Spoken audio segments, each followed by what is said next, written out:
Welcome, everyone. Thank you so much for joining us today. We're from Mosesian Center for the Arts and Watertown Children's Theater. My name is Allison, MacLaury, and I am the Director of Education. And this is my friend Arlene Velleman, who is here to teach us some sign language today. And so I'm going to show you the book that we're going to be reading together today. It is called The Little Engine That Could by Watty Piper. And this is a very old classic book. So this is a good one for us to learn a little bit more about today.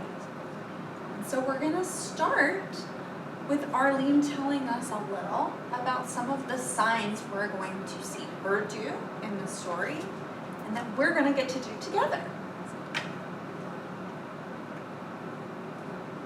Okay, so sign language, ASL, American Sign Language, is for people who are deaf or hard of hearing. So those are people who really don't hear well. And so we're going to learn how they communicate, okay? So we're going to use some signs today, and we're going to learn some of their language today. So some of the signs in the story, and I want you to join me in practice, is train. So you take two fingers, put them down, take these two fingers, put them on top, and go back and forth like a train on a track. Choo-choo, right? Train. Good job. Look at everybody. Look at those signs. This is great.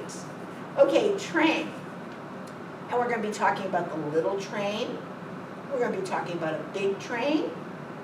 And we're also going to be talking about a special blue train. Okay? Now, the little train has a lot of things on it. It has a clown.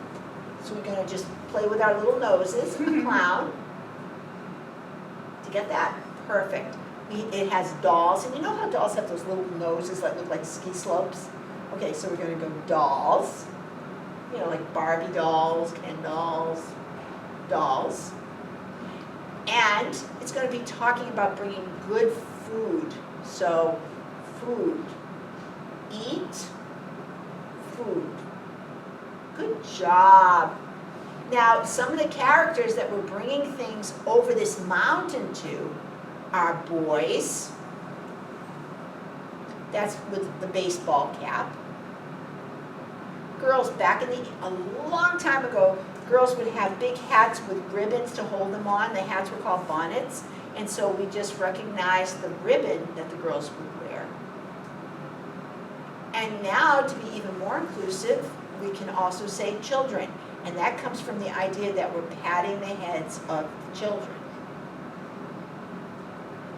And I think we're all set, yes? Nice. Ready? Yeah. So what's going to happen, well, you're going to listen to Allison read the story, and when you hear a word that you know the sign for, you're going to sign with me. Okay? Okay. Good, thank you. All right. Should we do I think I can? I forgot that one. Best part. I forgot that. Too. Okay, so at the end, the little blue train says, I think I can, I think I can, I think I can, almost to give herself confidence. Okay? So, point to yourself for I. Point to your forehead for think. Point to yourself again for I. And the sign for can, make two fists and drop them down. I think I can, I think I can, I think I can, I think I can. Good, that was hard, right? But we all look like a train, right? Because train always goes da da da da da da da da da da da da da. So we're going to do that and try to fit the timing. Okay? Awesome. Sound good? Right. Let's do it with the story. Woo! Okay, let's see. Chug, chug, chug. Puff, puff, puff. Ding dong, ding dong. The little train rumbled over the tracks. She was a happy little train, for she had such a jolly load to carry. Her cars were filled full of good things for boys and girls. There were toys, animals, dolls, and games. But that was not all. Some of the cars were filled with all sorts of good food for boys and girls to eat. Fruits, vegetables, milk, and candy. The little train was carrying all these wonderful things to the good little boys and girls over the other side of the mountain. She puffed along merrily. Then, all of a sudden, she stopped with a jerk. She simply could not go another inch. She tried and she tried, but her wheels would not turn. What were all those good little boys and girls on the other side of the mountain going to do without the wonderful toys to play with and the good food to eat? "Here comes a shiny new engine," said the funny little clown who jumped out of the train. "Let's ask him to help us." So all the dolls and toys cried out together, "Please, shiny new engine, won't you please pull our train over the mountain? Our engine has broken down, and the boys and girls on the other side won't have any toys to play with or good food to eat unless you help us."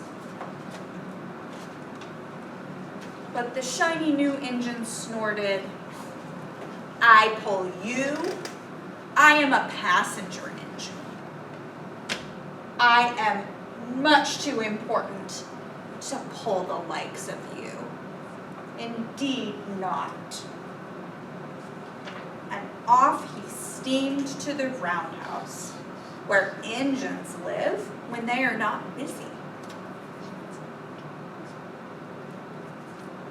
How sad the little train and all the dolls and toys felt. Then the little clown called out, "The passenger engine is not the only one in the world. Here's another engine coming, a great, big, strong one. Let us ask him to help us." The little toy clown waved his flag, and the big, strong engine came to a stop. "Please, oh please, big engine," cried all the dolls and toys together. "Won't you please pull our train over the mountains? Our engine has broken down, and the good little boys and girls on the other side won't have any toys to play with or good food to eat unless you help us." But the big, strong engine bellowed, "I am a freight train. I am very important indeed. I won't pull the likes of you." And the freight engine puffed indignantly to the roadhouse. The little train and all the dolls and toys were very sad. "Cheer up," cried the little toy clown. "The freight engine is not the only one in the world. Here comes another. He looks very old and tired, but our train is so little. Perhaps he can help us." So The little toy clown waved his flag, and the dingy, rusty, old engine stopped. "Please, kind engine," cried all the dolls and toys together. "Won't you please pull our train over the mountain? Our engine has broken down, and the boys and girls on the other side won't have any toys to play with or good food to eat unless you help us." But the rusty old engine sighed. "I am so tired. I must rest my weary wheels. I cannot pull even so little a train as yours over the mountain. I cannot. I cannot. I cannot." And off he rumbled to the roundhouse, chugging, "I cannot. I cannot. I cannot." Then indeed, the little train was very, very sad, and the toys and dolls were ready to cry. But the little clown called out, "Here is another engine coming, a little blue engine, a very little one. Maybe she will help us." The little engine came chugging merrily along. When she saw the toy clown's flag, she stopped quickly. "What is the matter, my friends?" she asked kindly. "Oh, little blue engine," cried the dolls, "will you pull us over the mountain? Our engine has broken down, and the good boys and girls on the other side won't have any toys to play with or good food to eat unless you help us. Please, please, help us, little blue engine." "I'm not very big," said the little blue engine. "They use me only for switching trains in the yard. I've never been over the mountain." "But we must get over the mountain before the children awake," said all the dolls and the toys. The very little engine looked up and saw the tears in the doll's eyes, and she thought of the good little boys and girls on the other side of the mountain who would not have any toys or good food unless she helped. Then she said, "I think I can. I think I can. I think I can." And she hitched herself to the little train. She tugged and pulled and pulled and tugged, and slowly, slowly, slowly, they started off. The toy clown jumped aboard, and all the dolls and the toy animals began to smile and cheer. Puff, puff, chug, chug, went the little blue engine. "I think I can. I think I can. I think I can. I think I can. I think I can. I think I can. I think I can. I think I can." Up, up, up, faster and faster and faster and faster, the little engine climbed until at last they reached the top of the mountain. Down in the valley lay the city. "Hooray! Hooray!" cried the funny little clown and all the dolls and toys. "The good little boys and girls in the city will be happy because you helped us, kind little blue engine." And the little blue engine smiled and seemed to say as she puffed steadily down the mountain, "I thought I could, I thought I could, I thought I could, I thought I could, I thought I could." And that is the end, my friends. Yay! Awesome. You did a great job with the signs. Thank you.